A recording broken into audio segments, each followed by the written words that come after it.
Too late to think of any words that may bring you back to earth. We spin rope around your waist. You turn, you smile, you float away.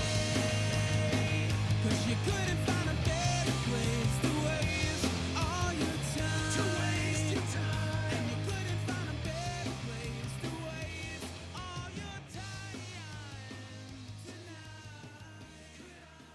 All right, welcome to Fascination Street Podcast. This is now episode 5, and I am very excited to be talking to my buddy Brian Langan from Red River Podcast. What's up, buddy? What's going on, man? Thank you for asking me. Oh, no, absolutely. I mean, I had Sam on episode 1, and then if we could get Parker to have some good taste in music, I could get him on an episode. I don't know if he's going to get into the Cure at this point, but we'll see what happens. I do think it would be a hilarious premise, though, to make him a playlist of about 10 Cure songs, make him listen to it for a week, and then talk to him about it. I kind of like that. I think that's a good idea. Yeah, I'm going to float it past him. See what he says. I'm like, Come on, dude, Sheer Terror covered a Cure song. You know what I mean? When the early days, what became Trick Face, when me, Scott, and Jeff, we had a couple of covers in the repertoire, and we covered "Boys Don't Cry." Oh, that's played it at a couple of shows. Well, we thought we liked the Cure already, and we thought it'd be kind of funny to be playing this, to a bunch of hardcore fans and see how they'd react. Yeah. But everybody kind of likes the Cure. Not everybody, but you know what I'm saying? They people dug it. I definitely think they're one of the most crossover bands. For 100%. sure. There's 80s new wave, goth, like whatever they get put into, alternative, rock and roll. I mean, they really are all those things. I mean, they really started as a punk band, if you break it down. But I just want to give the listeners a little bit of background. So you were on the Red River Podcast, which has just celebrated 4 years. Congratulations. Yeah, thank you. Many Thanks. episodes, which is really cool. I think as far as from where we are from, whether you guys like it or not, you definitely were pioneering podcasting for our area, for sure. Because 4 years ago, there weren't too many people doing it. So I give it up to Sam, because Sam makes shit happen. I got to tell you, I'm a little, I get prodded and I get in the right direction, get excited, but he steers a good ship, man. Oh yeah, he's a hustler. There's no doubt about it. And you come from many different music backgrounds as well, right? No doubt. Yeah. All right. So I know you used to DJ. Yes. Okay. Yep. So in those DJing days, was it, straight up like house? Was it, I mean, I know it was you were kind of involved in the rave scene a little bit, but with DJing, I know, because, I did everything from weddings to DJing like goth nights back in the day. So what kind of stuff did you spin? I pretty much got into it from going to raves, and I was like all about spinning drum and bass and break beats, mostly. Some hip hop, but I didn't have my scratching skills were terrible, so that got me out of that. But drum and bass from the UK, stuff like LDJ Buckham, he's one of my favorite DJs. That was my cup of tea. And I did a lot of that. I would play places sometimes, on the Lower East Side for like $10 and drink tickets with 30 other kids trying to get on and stuff. And I did that for a while. And eventually it was just like I sold the fuck out and played whatever clubs and bars I could play on Long Island to make money and not have a real job for a while, Yeah, there's always that balance in art and money, Yeah. Like at 18 years old, I was DJing weddings because I could walk out of there with $200 back in the late 90s. It's like, it's insane. It's the easiest money you can make. After a while, it's a total drag. I could never do weddings and stuff like that because I didn't like the pressure of, if I was bad, I might ruin their like special night. Whereas if I'm bad at a bar or a club, like, well, just come back next week. Someone else will be here. is true. It's like, you know, yeah, dude, sweet 16s, I did bar mitzvahs, but then at the same time, I was playing music. That time I was playing bass in Scarab, and we were playing every weekend. So I was like, and that's where you're making your money is on the weekends, DJing. So I couldn't really play music and spin, and then it just became all right. You know, then it was like Thanksgiving Eve. I would spin at a local bar, playing everything from 80s new wave to punk rock and old school hip hop, and I would just kind of bounce around and feed off the crowd. The Cure would always get dropped in there, absolutely, especially if you're playing anything off, like mix it up, mixed up. You know, there's so many dancey Cure songs. There's so many sing along Cure songs, which is what makes them. Well, that's a testament of the band is the range of emotion and tone they have between like one song to the next song, album to album. They cover everything, Yeah, they really do. I mean, if they just had someone rapping at one point, they would probably have touched everything. Thank God that didn't happen. No, no, yeah, Thank like Bob the Judgment Night soundtrack did not need Robert Smith on it. Robert Smith and Biohazard or something. Yeah. Yeah. Doing like just like heaven. Slam. Oh, God. I was Now, just the man's got watching integrity. I was just watching a New York City hardcore documentary on Hulu. And there was a whole part about Biohazard on there, and I found it hilarious that like Evan wasn't interviewed and nobody like talked about him, and it was just they kind of like danced around everything that went on with his life after Biohazard, and I kind of found it hilarious. What a life. Hey man, God bless him, I guess. Yeah, no doubt. Local Long Island boy making it in music and then porn. And porn, Tara Patrick, nothing to sneeze at. No, definitely not. No. So speaking of wide ranges of The Cure, today we're going to actually cover two records. And initially we were just going to do the album Faith, but then when you said Pornography was your favorite, I was like, yo, let's hit both of those. It's the first time I'm doing two records in one episode, but to be honest with you, what I find amazing is these two albums, I almost listen to them as one and the same. And just in doing my research, they dropped an album in 3 albums in a row, okay, in 3 years. Yeah. So in 80, they dropped 17 seconds, 81, Faith, and then 82, Pornography. When is the last time a band has dropped 3 fucking full lengths in 3 years? Like, yeah, that's working hard, and none of them are have any filler. They're amazing, and that's probably why they get lumped together in a trilogy kind of thing, right? A lot of times in the Cure retrospectives. Well, a lot of people say that the trilogy is actually Pornography, Disintegration, and Blood Flowers, which I don't understand. I just think I think like Robert Smith was in a curious the same maybe headspace when he was doing those 3 albums, but that's a thing that I've always heard, and I never went down that alley because it just doesn't make sense to me. But yeah, I don't see it that way. I don't know. It's all the way you view things and stuff like that. But I feel like everything up.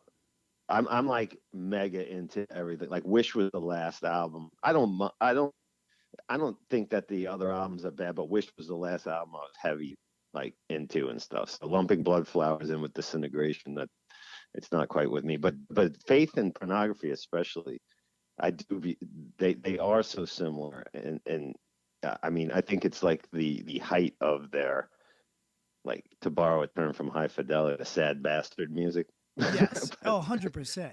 I mean, even to the point where it almost caused the band to break up.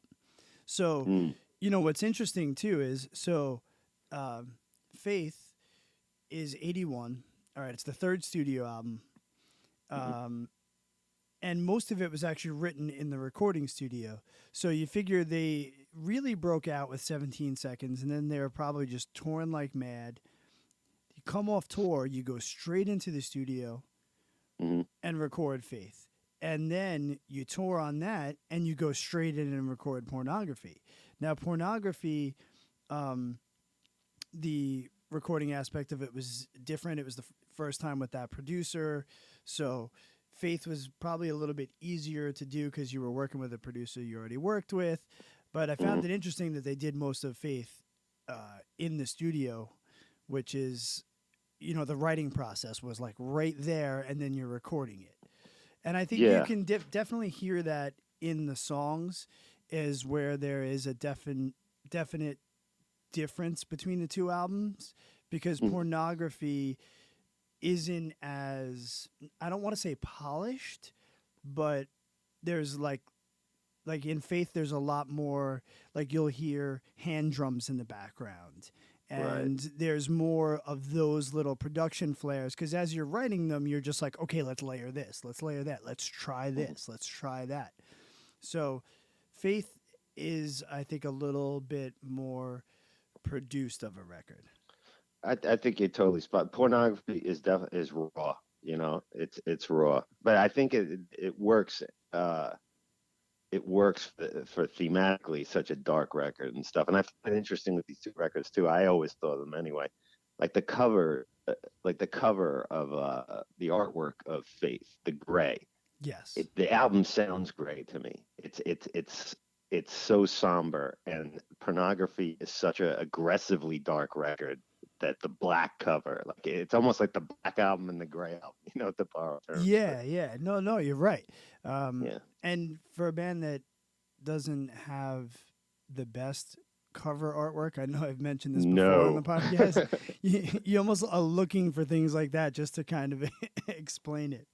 But none of the artwork on any of their stuff is, but you know what? It's almost like that's their thing, Yeah, I guess. Totally.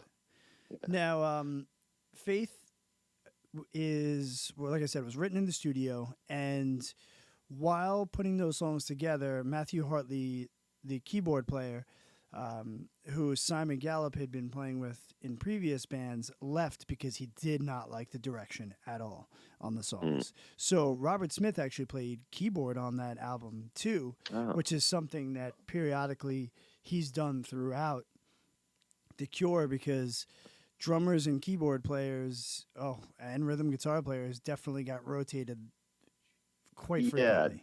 I know Lil Tolhurst did a lot of key. It wasn't probably until they had when Paul Thompson was a guitar player and keyboardist, I think what was his name, Barry Bamonte, maybe, that they had a designated keyboard player, maybe. But yeah, and at one point Tolhurst had left drums to go to keys, and that's when they got another drummer, and I think that was on the Top. I think is when that whole switching happened, or was it? Top was a very bizarre time. I think that was wasn't that supposed to be a solo record for Robert Smith or something at one point? And then I mean, he has, I think, every single writing credit on that album, so it definitely could have been, so that's an album that's another show. Yeah, that's a whole nother show, because I've got some opinions on that record too, and but these two albums, by far, weren't. Yeah, Faith was definitely one of those records where, when it came out, what was really getting played on the radio and what it got compared to a lot was Pink Floyd and The Doors. Floyd being more current than The Doors, but there was that aspect, I guess, of the very trippy lyrics and undertones that were getting comparison a lot to. And the album starts off again with a banger. The Cure might be the band that has the best opening tracks on their albums. So Holy Hour, it's got that driving bass line. It's got that slight grit to it, which reminds me of Sergio's bass sound from Quicksand. I kind of wonder, and I know people that know him, I almost want to be like, can you just ask him if he likes The Cure? Because a lot of his bass tones and bass lines I find very similar to Simon Gallup's bass lines. So I I always like kind of hear that in it. And then my other favorite track on Faith is definitely Primary. It's still a dark and twisted song, but it's almost That's the most danceable. different. Yeah, that's the most like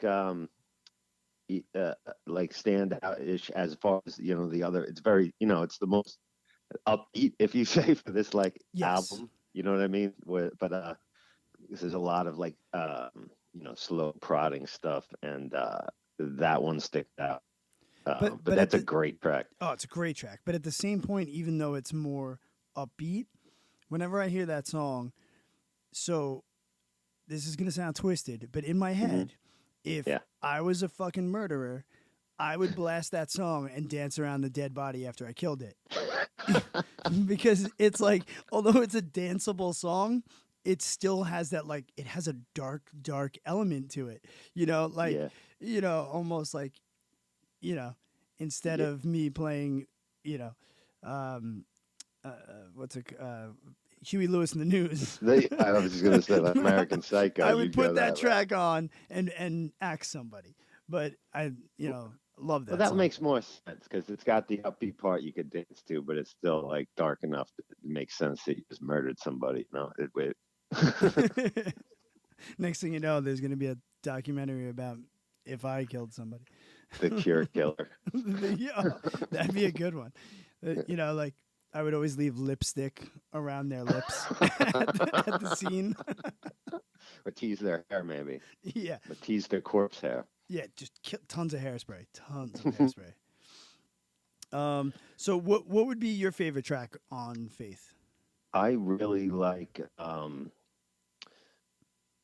th- either the funeral party or the drowning man. Um, and because they're very similar songs to me as They far are. as the pace, tempo, and that kind of haze to them. But uh, I love Primary also for the same reasons you said. But I would even throw All Cats Are Great too, Funeral Party and Drag Man. I like three similar songs to me thematically and sound wise and tone. Yeah, Um, yep.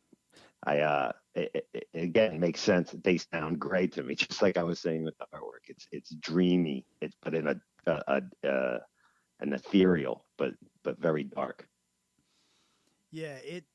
It seems to be obviously the alcohol, the drugs, and the Yeah. depression bleed through these two albums like Y- like a truck going through a kid's ball pit. I mean, it's just Yeah, when beyond you read obvious. about what they were going through when recording this, you're like, oh yeah, it kind of makes sense because they hit all those tones. And it's funny when you were talking about like Holy Hour too, especially with Simon. And I always appreciated Simon and stuff, but like as I got older and re-listened to Cure, like how goddamn important he was to their sound, like the bass sound and his lines are equally important as what Robert Smith does. Almost, it complements it so well.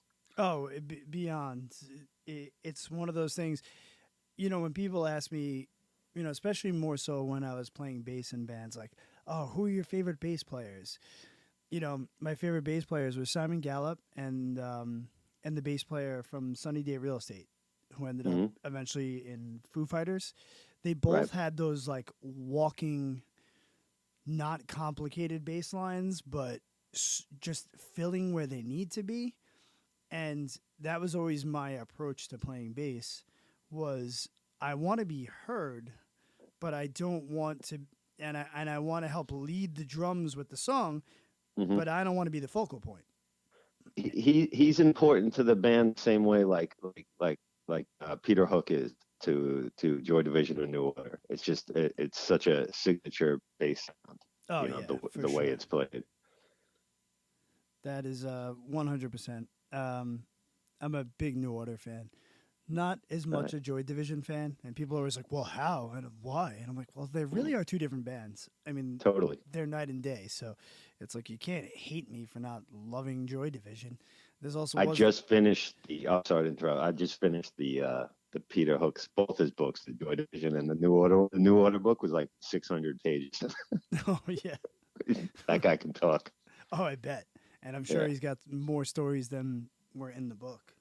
Yeah, apparently he doesn't like Bernard Summer too much, but I don't think that's a secret. Anyway, yeah, I can imagine that. All right, so pornography. yeah. Um, at the time that pornography came out, it came out ranked number 8 on the UK charts. That's the highest the Cure had ranked. That's So insane that that record was so high because it's so filthy dark. it's absolutely crazy. But I think it's also one of those things where we're in a different time now. So Hmm. records are charting because people went out and bought it. People had not True. heard it before they bought it. Hmm. So had Faith not been such a solid record, pornography would not have opened up on the charts, with that many sales, and radio would not have played those singles if they had a floppy record before.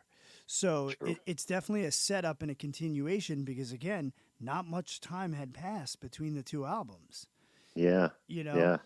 And if you were a real music head back then, really paying attention, I mean, you'd have to be fascinated with this band because, like, album to album, if you were following them from when they first came out, like, what are these guys going to do next? I'm excited. I'm interested because I know it's not going to just be formulatic, uh, you know, doing the same thing over again. I don't know what I'm going to get. Yeah, and the thing is I'm the age that they've been a band for the most part. I'm going to be Uh, 43 in like a month. So yeah. I obviously went backwards with Hmm. their discography. So I'm very interested. I'd love to be in the headspace of someone who was like 21, going to bars, waiting for this song to come out, waiting for the Hmm. record. That must have been so much fun. I mean, we've sitting around and waiting years for a new Cure record, and Oh, yeah. Smith keeps like teasing it for the last 2 years, and I'm like, come on, dude, I know you're not doing anything else, so so get Doing that tracks shit with the mixed and girls, mastered, man. yeah, and remix it a Deftones song. Yeah, that's right. I forgot about that. I know you mentioned I've listened to all your episodes, and I love the show, by the way. But what you were talking about Chris Enriquez with the Deftones and stuff like that. You guys brought up them covering a song. I think that's where it was from. I believe a show called MTV Icons, and they covered "If Only Tonight We Could Sleep." I believe that Yeah, must be where that there's not too many connection. people that can cover that song. You know, No, man, when I listen to it, I'm like, holy shit! Like it's so, and Chino's got such a powerful aspect to his voice, hmm, and where Robert Smith can get there with the power, but Chino just added this flavor to it that was really cool. I oh yeah, totally dug it. absolutely. I mean, maybe I should start the playlist I'll make for Parker with the Deftones cover. There you go. Get his feet. Go in the shallow end. Get his feet wet. You have to. You have to. You know. So it hits number 8. Um, Simon actually quits the second the album is done being recorded Yeah. because he just cannot deal with Robert's drug and alcohol and probably controlling aspect of recording the album. He And wasn't getting fucked up too. I thought he had a problem too. No. I'm sure he was, but from everything that I've read, Hmm. Smith was in a bad place during the album. Like, Yeah. I know that I'm trying to remember what it was. He had posted like, I think he kept like looking at like articles about death, and like there was all kinds of crazy stuff. He was just in a super depressed state. I mean, look at the opening lyric of this album. Oh, Doesn't matter if we all die. Like it he, just boom. yeah, like right in your face. Um, it's just you can't hide it. There's no Hmm. doubt. Um, and then you got the Hanging Garden and the Figurehead are to me the two standout tracks. Hmm. Very driving, very, but also from a singing standpoint, the difference between these two records, where when I'm trying to figure out which one I like best, Right. um, on Pornography, he sings a lot more monotone, a lot more melancholy, and the melodies aren't as up and down as maybe Faith. So I guess for me, being a singer and a songwriter, I tend to lean a little bit more towards Faith than Pornography. Mhm. But again, I almost clump them together. Like if I'm ranking all 13 studio albums, those two are going to be together, one on top, one below them. Because I guess just when I'm in a mood to hear that type of Cure album, Right. I can listen to either one of them. You know? Yeah, that makes 100% sense to me. Yeah, they go that, and when you mention the Figurehead, which actually the list I have for top 5 Cure songs is definitely in there, but that song and Short Term Effect I like for similar reasons. The bass line and that very simple kind of drums that you know, the dun, dun, dun, dun, dun, dun, dun, dun, just very primal Yes. sounding drums. And I got and A Strange Day is probably another one I love. Just that breakdown and that guitar lick that Robert plays uh, towards the middle end of that when it's just him. That Oh, yeah. it's amazing. It gives you goosebumps. Totally every time. And again, the album starts off with a banger.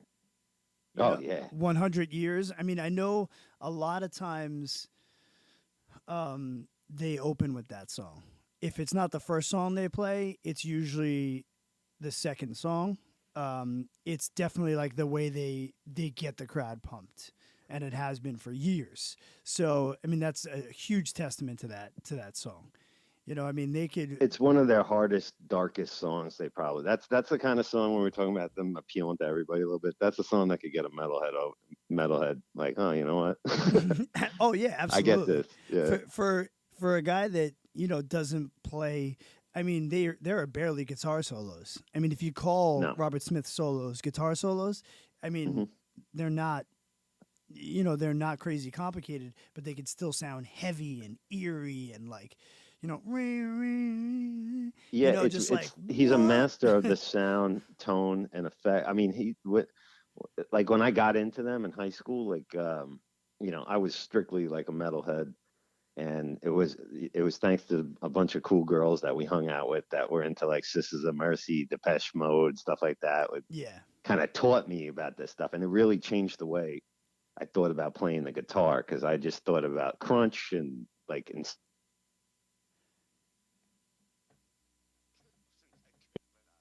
but my approach to what a guitar player really is and all these other things you can do. Yeah. So even subtle things that are just so important. Yeah, and when you think about guys that not too many guys have been able to accomplish that. Like whether you're a fan of U2 or not, what the Edge Hmm. was able to do as I'm one guitar player, how do I make these songs sound big? I'm going to experiment with delays. And Hmm. all of a sudden you were like, "Oh my god, he's a rock god." And Yeah. and it's nothing insane, but it's just the way you did it with the right effects in the right place with the right melody, the right bass player, and it works. Yeah. You know, Originality goes a long way. yeah, it really does. Um, 100%. so what was it? I own both these records on vinyl, Hmm. and there's both been remastered and there's like original versions. Right. And it's funny because when I listen to the two back to back, a couple of the songs I've listened to on like the remastered version of Pornography where they also put on other versions, I still Uh-huh. always go back to the first one, to the Yeah. original. There's just, again, something very primal, something very dark, and I don't really think it needed to be messed with. I think the remasters are more like Robert was probably saying to himself, "Man, I was so fucked up. I probably would have changed this EQ. I would have made this louder. This should be lower." And then went in from a different mindset and tweaked it. But I love what it did. I mean, you know, people it's again, Pornography is one of probably 4 Cure records that if you tell me it's your favorite Cure album, I Hmm. can't argue with you. You know, It, it definitely was my favorite for like most of my fandom of them. I, I don't know. It works so well as like a whole album. We talk about like the days of like, concept records or how that's gone, or the whole album of things like Dark Side of the Moon that take you on a whole, thing from beginning to end. There's not just a collection of tracks randomly put together. It's like that to me. It's a whole dark, like if I'm in the mood, just like you were saying, I'm gonna be in the mood for this record, but if I'm in that mood, this scratches all the itches. Yeah. Yeah. And it's also one that I like to put on while I'm driving at night and just Mm-hmm. kind of crank it up. There's something to be said about your surroundings when you're listening to music, and setting yourself up. And for sure, this has a lot of setup to, just being, maybe you're feeling stressed, or maybe you're a little bit angry. You can't Mm-hmm. be angry and put on Love Cats. No. So like, I mean, I guess if you wanted to try to get out of the anger, maybe. Yeah, I'm not a big believer in that. I'm like when you're like they always teach you, like driving in the snow and your car starts to skid, you steer into the skid. Right. You know what I mean? So if I'm already in that mood, I'm going into it. I'm like delving further into Yes, it. I'm the I'm same not way. yanking the wheel and going the other way. 'Cause Yeah. that don't work. You know what? It's so like, here, it's like jumping into the deep end of the pool, right? Mm-hmm. And as you're going down, you hit that point where you're like, oh, fuck, I should probably start heading back up. Now, you could turn around and start swimming back up, but it's not as fast as if you keep going down and then you push off the bottom. Yeah. You know what I mean? Swim with the current. Too, Yeah, yeah. If you're going against it, you get nowhere. I want to go all the way down before I come back up, because if not, like, it's just, you're right. I'm in that mindset too. Like if I'm fucking stoked and it's a beautiful fucking day and I want to roll the windows down, I know what music I'm putting on. But if I'm feeling dark, let me go dark until I'm ready to turn the lights on. Exactly. That's the healthy way to do it. That's what I think anyway. Works for me. Right? Maybe people should pay us instead of their therapists. There's a lot of online psychology things going on. I mean, why not? Let's make an app. Yeah, or we could just open up an OnlyFans where where like you tell us how you're feeling. We'll tell you what to listen We'll to. tell you what to listen to. What Cure album to listen to. Yeah. And then maybe if you're lucky, here's a shot of me in a banana hammock. Take 3 listens of Love Cats and check in with me next week. Right. Yeah.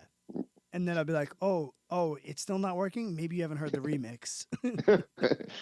Get the fiction re-releases and get the demo track, the demo versions and everything. Yeah, and then you're like, oh, well, here's a live one from their 40th anniversary concert. I mean, that's one thing about this band too. I mean, you can definitely, you type in, you can get like 14 versions of like their deepest cut and like different concerts, or a remix or the demo, or oh, it's what unbelievable. have you. Yeah. So I just got a portrait of Robert Smith tattooed on my leg. And, and my tattoo artist, my friend Chris, who I've been friends with for like, 25 years or so, he's like so psyched to do it. He's like, I like The Cure. He's like, I don't know enough of them, So Right. I was trying to figure out, what am I going to give him to let him dive into it? So. Well, what kind of stuff he like already? Where's he coming Well, he's from? all over the fucking place. Like that guy, like me, he's all over the spectrum of music. Big music collector. So I'm actually thinking I'm gonna give him the B-sides box set. Okay. And then I'll probably give him Disintegration and Wish as just full records, because I know he'll love Disintegration. But I almost, because when you dive into those, and we're gonna touch on that next with your 2 top 5s, but here's a band that you could literally wipe out everything but their B-sides and give me just their B-sides collection, and they'd still probably be like my favorite band. Their B-sides are better than most bands, like, A-sides. Oh, absolutely. It's ridiculous what they throw, quote unquote, throw away. Was like, my God, this is brilliant, Yeah. And now people call Pornography really The Cure, like becoming The Cure.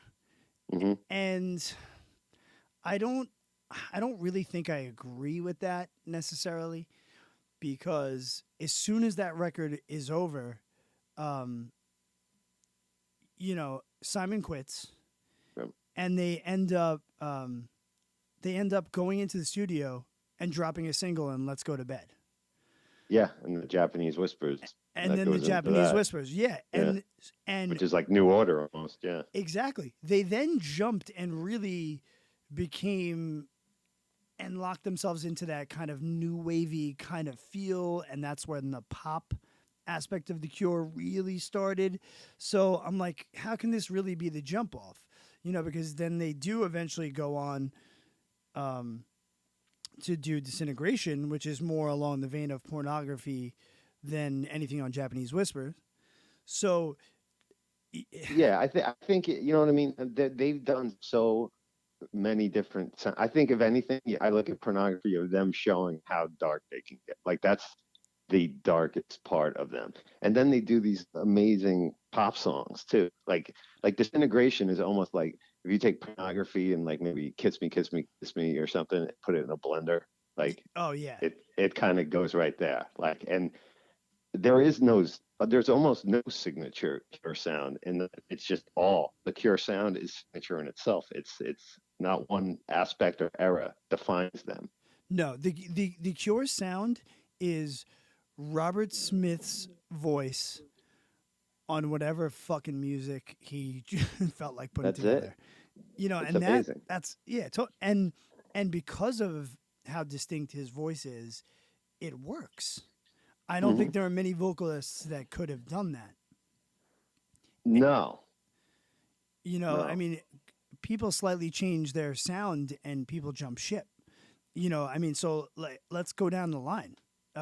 Fucking Radiohead, Hmm. okay, put out two of I think the best alternative records of what's going on in the 90s in the Benz, and Pablo Honey. I Hmm. love both those albums. And then all of a sudden they go Kid A, Right. and I feel like the people that are more into rock and the alternative people like me, like Kid A, I was like, okay, I can kind of take this. Hmm. But then they just went to a place where I'm like, all right, you lost me. I'm gone. You know, Yeah. and I love Kid A. yeah, Kid A was enough of still the alternative aspect of them, and there was still guitars in it, and there was still this, and Yeah. but then once it was like full on electronic, I'm like, sorry, Rob, you're just still not you're not holding me. But Hmm. Robert Smith could sing over electronic shit, and I'm like, I fucking love this. So, it is. There's definitely something to be said about him, his voice, his melodies, his lyrical content that really works. Again, we'll talk. Weezer puts out two fucking fantastic, records, and then just becomes a radio pop band, and I'm like, I can't handle it anymore. Right. I've I learned to think appreciate them it's later, and what they were kind of doing now, and I'm okay with it. But for a long time, I jumped ship and I didn't come back to shore. yeah, it's almost just like you as a fan, you Robert's always going to approach everything with pretty with integrity, it seems, and the art comes first. So, like, if you're a fan and you're on that journey, you're going to follow him to the different chances he takes, musically. Right Yeah, now, clearly, that didn't happen with you and Metallica. yeah, yeah. The Black Album lost me. It just lost me. Right. I was, you know what it was? I was into them before that album, so it just they not not to jump to Metallica from the but it, it was like, okay, we're this band in your backpack. And I get it. They wanted to grow musically and stuff, but it was clearly like, all right, we're not going to have any singles. We don't give a fuck about radio, MTV. And then all of a sudden, we're going to put out 5 or 6 singles and Enter Sandman sucks. And I'm just like, this is like clearly just for monetary reasons, for Right. me. But what do I know? I'm just a fan. But that's perfect segue in saying everything like you had posted on the Red River page, that YouTube documentary about the Cure. Yeah. Um, Now, in a lot of interviews, you just hear Robert Smith talking about how like we don't care what people want us to sound like. We Mhm. don't care what the label thinks. We don't care if this is going to get played on radio. And they never shied away from that, you know, and it's, It's the band that achieve mainstream success when they do their shit and the mainstream comes to them, not that they yes. go to seeking it. Yeah, It's like they they're never went to catching up seek to it. what the fuck we're doing. Yeah, I mean, and Robert Smith can get away with whatever he wants, whether it's hair, whether it's makeup, whether it's wearing fucking hockey jerseys. You Oh, I know, got to ask you, your tattoo, what era Bob are you putting on yourself there? Is it so haircut it Bob? it's no, it's full crazy hair, Bob, but Okay. just before the lipstick. Still looking very young, very pronounced cleft chin, like a young John Cusack. You know.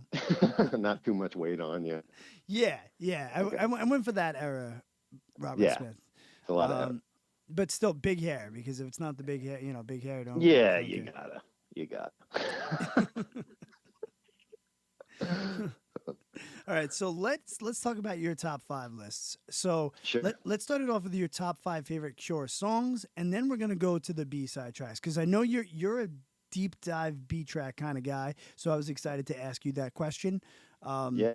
So I know you'll hit on some Agonized over gems. this. Oh, I'm sure. I mean, I I probably could before have. you called me, I was crossing shit off and re-listening to things. I get mental about this shit. I know. I mean, I still had shit that I wanted to talk about from last weekend when I Hey, come on did the again. Red River episode with you guys. I was like, God damn it.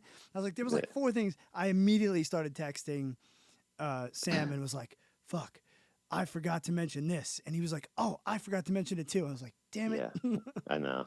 Yeah, we can only do our best and stuff. But yeah, but I put together my top 5. I don't have them in a particular order because it's hard for me. You know, it's like choosing your favorite child, obviously. Yeah, yeah. You want me to just So, just start however you want. so just run through them. Okay. I would go. Well, I'll start with what we already mentioned. I was trying to pick. I didn't want to like pick too much off of one record and this and that, so I tried to mix it around because I could go a million different directions. But go off of what we just discussed: Pornography, the Figurehead. Yeah. For the brooding drums, the bass line, just I could lose myself in. Is it Chinese art or American? Just certain lines in that always stuck out in my head, or American Girls, and it's just such a, not to keep using the word brooding, but just it's a perfect record for that mood when I'm in that mood. Yeah. Yeah. So we mentioned that before, so I'll skip by that. I got All I Want from Kiss Me, Kiss Me, Kiss Me. That's a good one. And that song, I feel like it doesn't get enough love.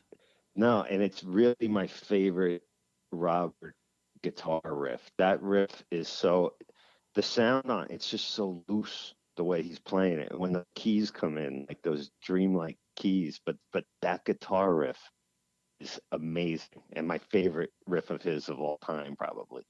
All right. That's a big thing to say there. Yeah, it's up there. What else do I got here? Disintegration, the title track. Okay.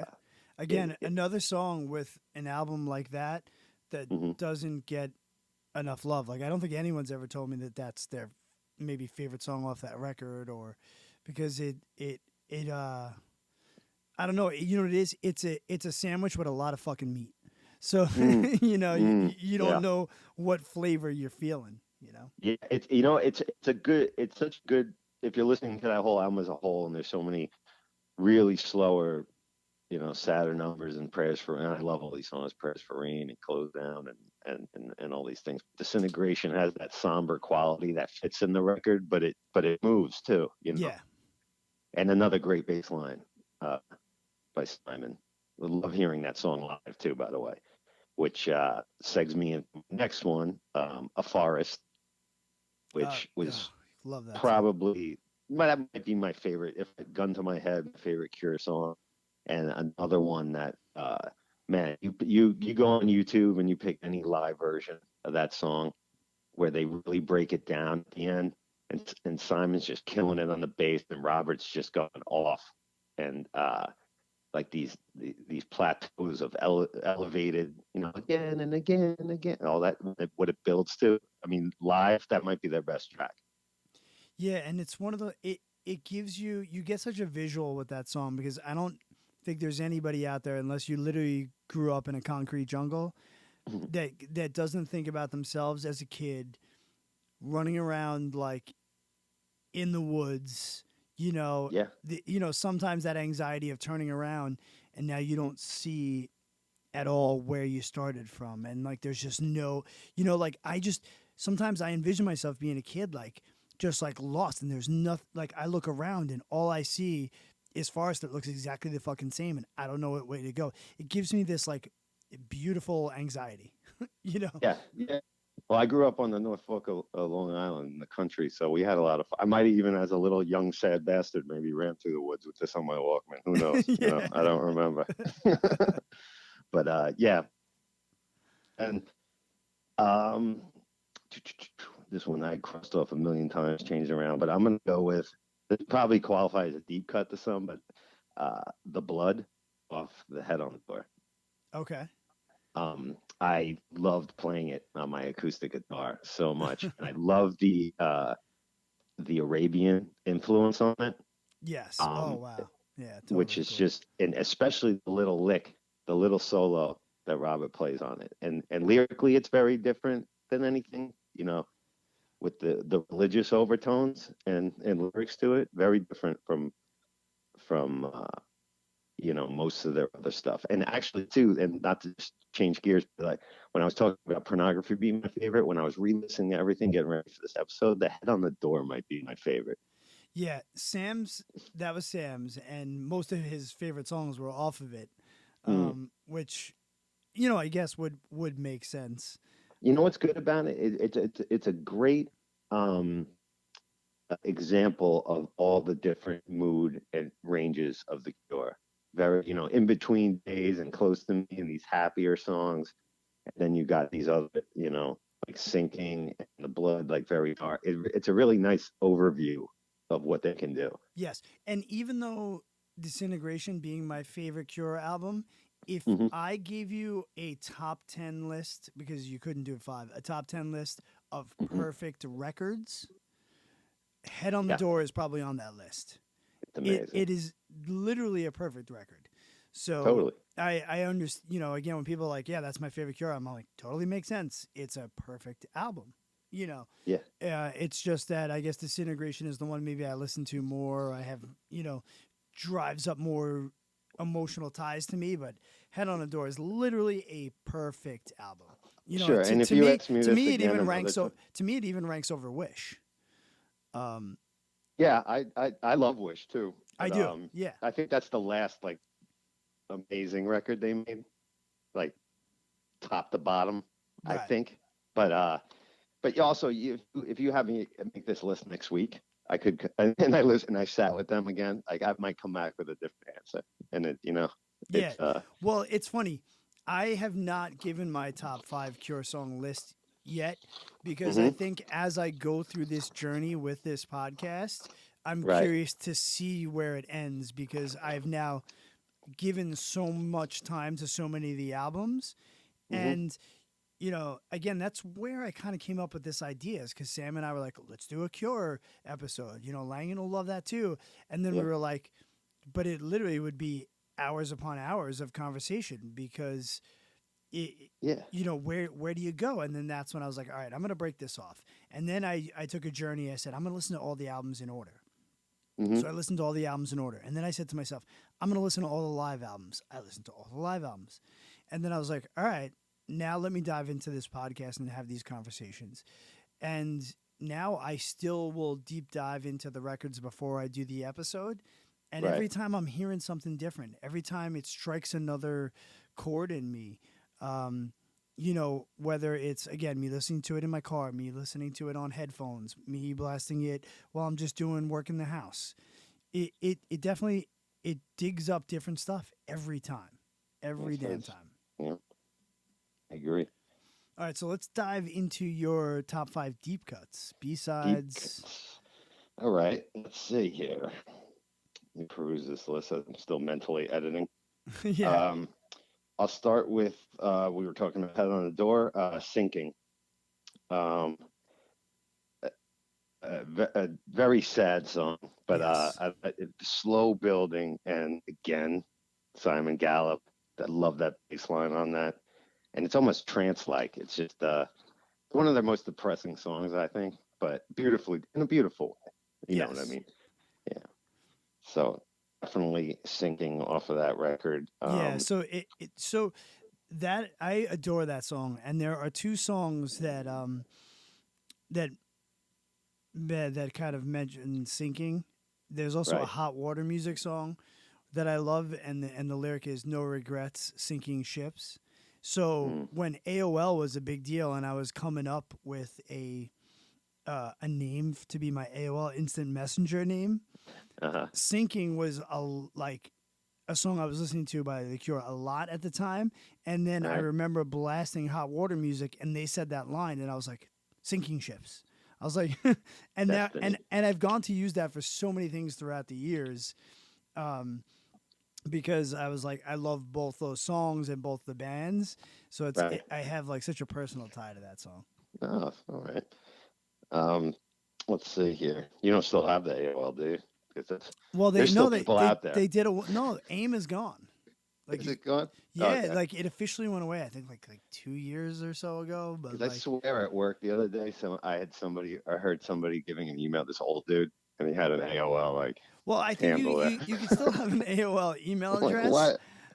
Like you're just telling the world you're like a psycho or Yo, something. no, my friend's parents were still paying for AOL up until about like 6 years ago, and I was like, "You're paying for what?" I was like, "What the fuck?" It's free now. Yeah, and then they did No. away with charging on it. Then they did away with like instant messenger, like completely went away. Yeah. And I remember like, you know, and maybe some people listening to this podcast don't even know what the fuck we're talking about. But when I was thinking about Yeah. putting up my away message was like a big deal. You know what I mean? Like you were like, Yeah. all right, I got to drop some serious shit right here because everyone that wants to talk to me, this is what they're gonna see when they know that Yeah. I'm not around. You know, Yeah. Yeah. and I definitely left Cure lyrics as away messages before. It's very important. It's like picking the music on your MySpace page. But Yeah, we're dating ourselves. We're dating ourselves. yeah. But all right. So I'll go to my next one. Harold and Joe, which is a B-side from the Never Enough single. Wow. And Yeah. yeah, it's to complete opposite of what we're talking about, pornography and faith. It's showing them at like their most playful, and it's just Yes. a happy song. Puts me in a good mood every time I hear it. Yep. Which again, power to this band. I could put if I'm really sad, they got something for me, or something like this puts me in a good mood. Let's see, I got End, the last track on Wish. Yes. Another one of my favorite Robert riffs that I love playing. The lyric, "Please stop loving me. I'm none of these things." It could be about a relationship, or it could be him talking to his fans. That make him some kind of deity. You know what I mean? It's a deep track. And it's so funny too when I think about like how good this guy writes stuff about breakups and sad things when he's been with the same girl his entire life. How Yeah. does he know it so well? I think I think he can get into the mind of other people very well. I think he can create different scenarios in his mind. Sometimes it might be like, well, if Mary left me tomorrow, how would that feel? And then he'll Mm. write it as if it happened.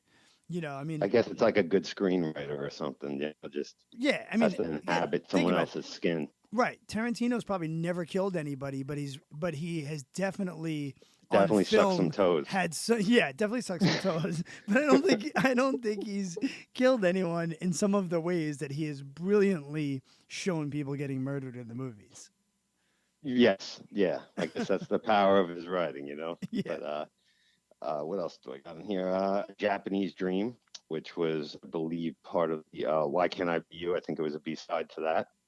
Um, again, just very different, very electronic.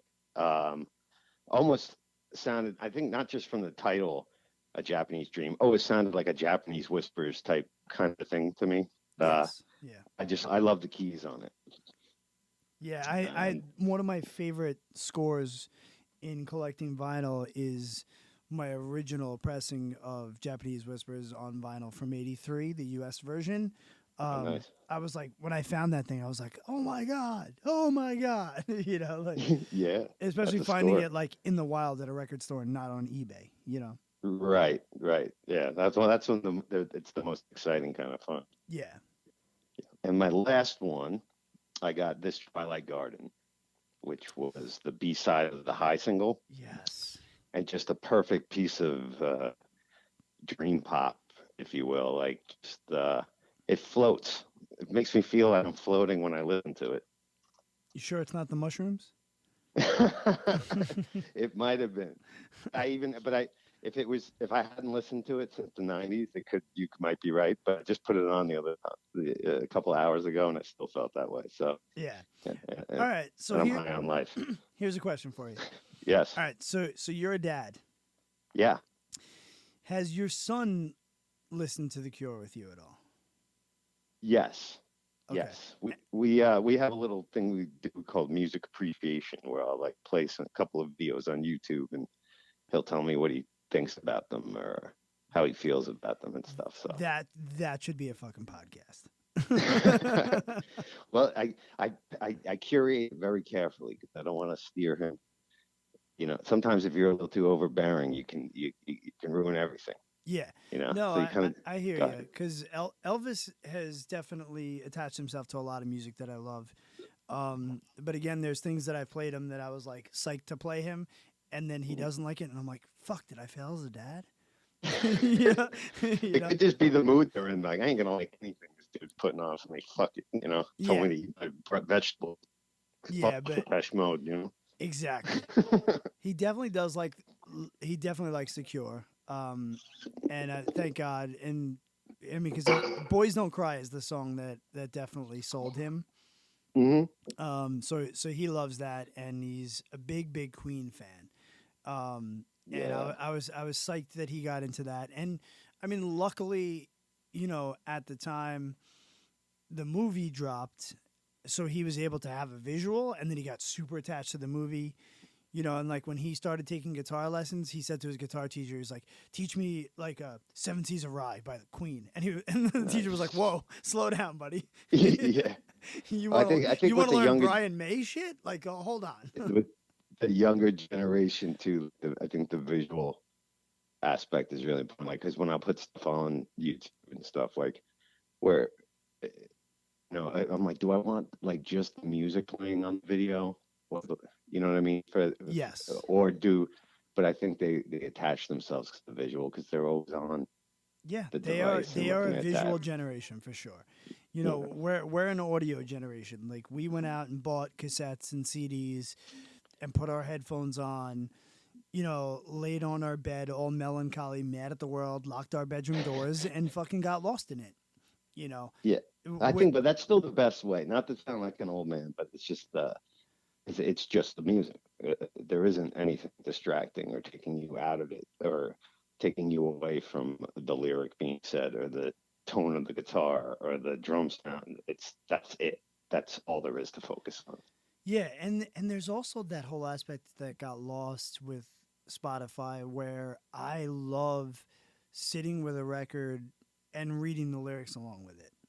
Hmm. Because I mean, how many times have we heard the wrong things that they've said? I mean, let's be honest. All the time. That's been happening since the dawn of time. Like, excuse me while I kiss this guy. You know what I Yep. mean? Like Jimi Hendrix wasn't kissing a dude, you know. but Maybe. yeah, I mean, depends how It high was the he was. '60s. Oh, Yeah, but I loved like reading along with the lyrics and the booklet and the sure. to the point where I remember going like, "Oh, let's see who they thanked in the liner notes." You know, Oh yeah. and that's something that definitely has gotten lost in music today. Yeah, that and the beauty of like the big cover art. Yeah, It's just something about it.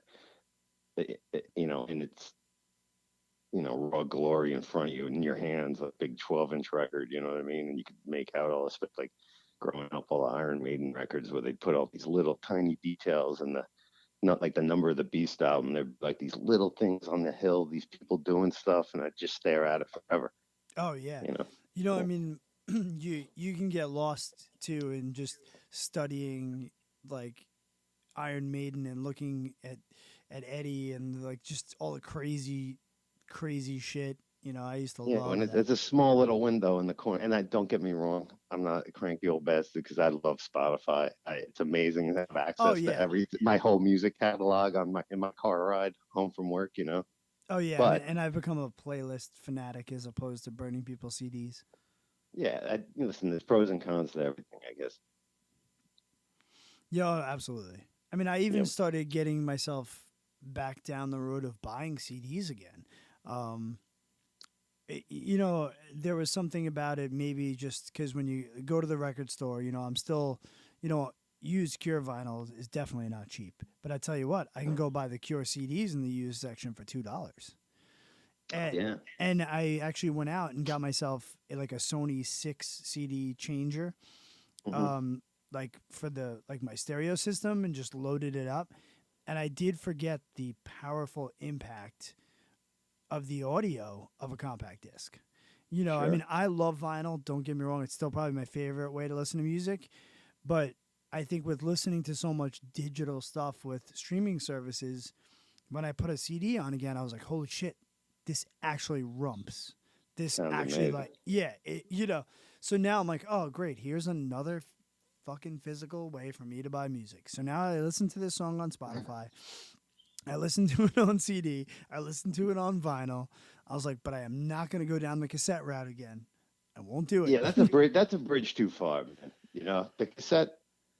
I get the CD and I get the vinyl, obviously, researcher, but the cassette, like fuck a cassette. I never even like. I like them to make mixes on, Yes. but I never bought like cassette. When we would take a big trip, like it would be like 20 minutes to go find a record store near me. But like one guy that drove only bought cassettes. We knew we could listen to the album coming back on with him. Right. So I'd always want the vinyl, but yeah, they would deteriorate so quick, and then you got to get the pencil out, and you got to shove it in there and wind it back. It's too much upkeep. That's some hipster bullshit. The cassette resurgence.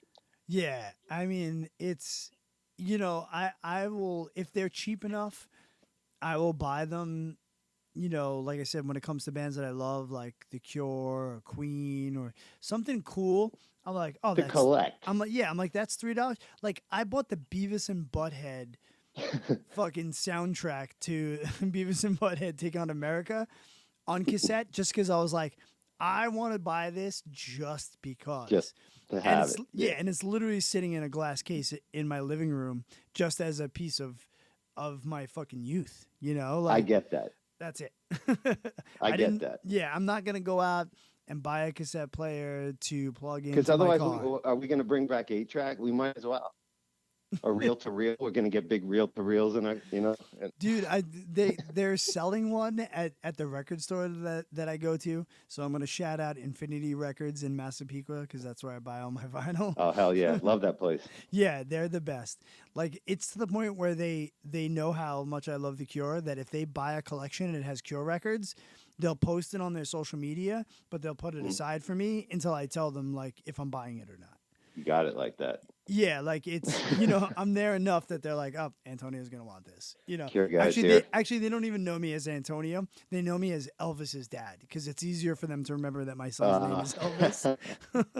so gotcha. so in that place, my son is cooler than I am, but I'm the one that pulls out my debit card, so they have Well, to. you win in the end. Yeah, I You definitely got win. cash. Cash rules everything around me. Word. All right. So one other Yeah, question, another question that I did not sure. pre-ask you, but Cure videos. What's your favorite Hmm. Cure video? Since we are the MTV generation of when they actually fucking played music. Sure. Um, Let me think. Right off the top of my head, I'd probably say Lullaby. Yeah. I love how theatrical it looks, and the makeup and the uniforms the band is wearing with the dust and cobwebs on them, and uh, it's such a cinematic looking video, Yeah, it and really is. yeah, that would probably be. What's yours? The same. It's Same. definitely it's like I've said before. I feel like it was like a Tim Burton movie. you Yeah, know? perfect. Yeah, exactly. That's exactly why I like it. And probably the runner up might be Just Like Heaven, just because I love the whatever film stock they used or whatever. It's just gorgeous looking. Yeah, that's a definitely a video that stuck out for me because I mean, Just Like Heaven is definitely one of those songs that when I was younger that got me into The Cure. You know, Hmm. it's definitely a gateway song That for was so my many first. people. That was you never forget your first. That was mine too. Yeah, I mean, it's just that song came on and it's like my head would turn and I'd be like, wow, like, huh. I'm like that That riff. again that bass line, that riff, you know, and not only that, but I think there was that part that I'm like, hey, look at that guy, man. I'm like, he's not the best looking fucking dude, but I could tell you, he's the guy that he's the guy at the club that the girls definitely want to talk to. I'm like, Oh, yeah. I'm into that.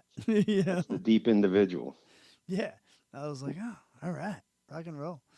You know, No doubt. there's visuals. For me, I mean, being that my son's name is Elvis and being a big Elvis Presley fan, Elvis movies got me very much into music when I was a kid. Because I remember being home from school sick one day and it was Elvis's birthday and they were playing all the movies on TV. And I'm like, wait, this dude just got up on the table at this restaurant and started singing it. And everybody is into it. And there's like 4 girls fighting over him. And I Yeah, was like, I want to be that guy. yeah, I want to be that dude. I need to play music, And then my mom always played music, so she had a guitar, so I'd sit and I'd strum on it. My grandmother had a piano. I'd sit and I'd be like do do do do do, But then Hmm. once I did learn to play guitar and I was playing music, my first serious band I ended up playing bass in. So I ended up sitting in front of Cure records and learning bass lines to get me into playing bass. Right. So it's just funny, like really what influences you, what gets you into loving music, and the visual aspect of it. So we had actual real music videos. Our kids have YouTube and TikTok and all that other stuff. I was trying to get my kids to explain TikTok to me this morning. Actually, oh, Don't. I was like, "What's the Don't go algorithm?" down that road. I By the was like, time you understand it, it's not. It's gonna. This something else will be out, and no one. We don't use that anymore, Dad. "Yeah." Lame. They're like, "Oh, really?" That's like how old people infiltrated Facebook and kids don't use it anymore. That's what will happen. Yeah, They'll yeah, be on pretty to the much. next one, I Twitch mean, or whatever the fuck. yeah, I'm literally only on Facebook because of the Red River podcast page. Me too. It's I'm like I can't leave it because if there's gonna be a top 5, I've got to vote on it because people vote on some dumb shit. So I was like, there People needs to like be to a voice vote. of reason. Yes. So Yes. again, I just want to plug Red River podcast. Thank you, man. For my listeners, um, you've now heard 2 of the hosts from that show. You guys do a lot of fun stuff, whether it's music, movies, it's all over the place. And it's definitely the thing that inspired me to do a podcast. So thank you Oh, very cool. much. Yeah. Uh, it's been fun in this pandemic age. These episodes are like ways and times that I get to hang out with my friends, and Yes. share it with people because we don't have much. I mean, I know you've been working through all this, and as I have, but I'd probably drop an episode every other day if I wasn't working. To be honest with you, I hear you, man. I hear you. I've been blessed. I can't complain, but yeah. All right, so thanks so much for chatting with me. thank you for having me. I really appreciate it, man. No, I absolutely will. Can't wait to get this episode out to share with people. And, who knows? We'll definitely do it again for sure. All Yeah, right. man. Anytime you want. All right, buddy. I'll talk to you Thanks, later. man. All You right. got it. Peace. Bye. All right. Thank you guys so much for listening. Once again, my name is Antonio Longo. You're listening to the Fascination Street podcast, all about The Cure and their body of work. So if you could please do me a favor, guys, just give a follow on whatever it is you listen to. share it on your page so that it gets more exposure, so that just more fans can really dive in and listen to people talk about this band that we all love, that has inspired so many other musicians and things. I just finally hopped on Instagram and started an Instagram page for the podcast where I'll be sharing my vinyl collection and some other things. So that is Fascination Street Podcast on Instagram. I also have a Facebook page called Fascination Street. I definitely enjoy talking to you guys via social media, sharing different things about The Cure. It's a lot of fun. This has been a great journey so far. I hope to have another episode very shortly with some more great guests. So thank you so much for listening. Enjoy, be good to each other, stay safe. Think of any words that may bring you back to earth. We spin rope around your waist. You turn, you smile, you float away. 'Cause you're good at